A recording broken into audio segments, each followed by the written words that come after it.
All right, so one of the things I just want to talk about while we're waiting to get the class started is a word, stakeholders. Now, some of you heard people talk about stakeholders in business before, but I wanted to explain where this comes from.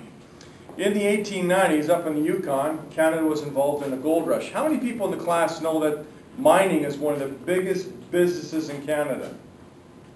Well, that's good. You don't have any physical evidence of it around because the GTA doesn't have any mining heaps or slag dumps or ore trains going through. But in terms of the overall Canadian economy, mining is one of the biggest businesses in Canada.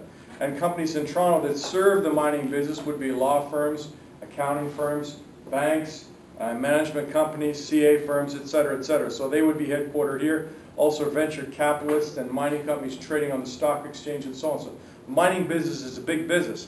The other thing too that's comforting to know is worldwide mining is big because if we didn't have metal, these chairs would fall down, right? So metal is a big part of everyday human life, and Canadian mining companies all around the world are involved in mining.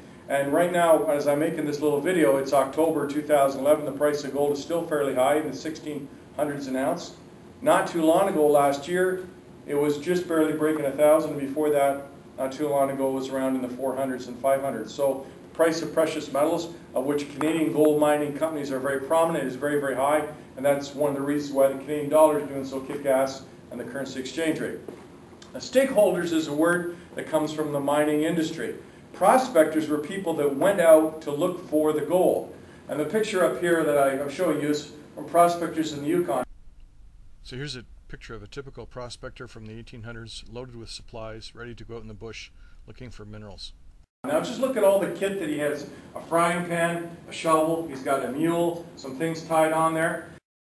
And the word stakeholder came to mean somebody who had a stake in somebody's business. So when these guys went out onto the frontier, they literally took wooden stakes and marked them into the ground and either carved on them with their knife or a little piece of chalk or something saying, this is my piece of property that I'm making a claim to have some gold rights on, and then they would go into the local municipality or whatever it is and literally record their claim. So it was staked.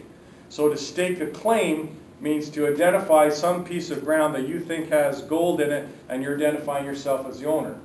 So the stakeholder was the person who laid that.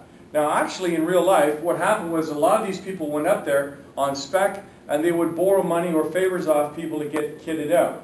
So you go to the hardware store and say, I really know this fantastic place. If you give me some of this stuff for free, I'll cut you in on some of the action. So that's where the word stakeholders came to mean people who had a stake in somebody else's success. So in a business now, we could look at something like a university or a college. A stakeholder would be not just the students, but the people that supply food services, the people that clean the parking lot. An example would be if you're doing a snowplow for exams, is probably really important, but after exams you don't have to have the scraped off bears, so sometimes over Christmas break it might be tough on the snowplower operator because the university or college doesn't call them in so regularly. So that's an example of a stakeholder. Anybody that works in a coffee shop, someone that's got a job in the library, anybody that serves students in the little shops and convenience stores around the campus, that's an example of a stakeholder.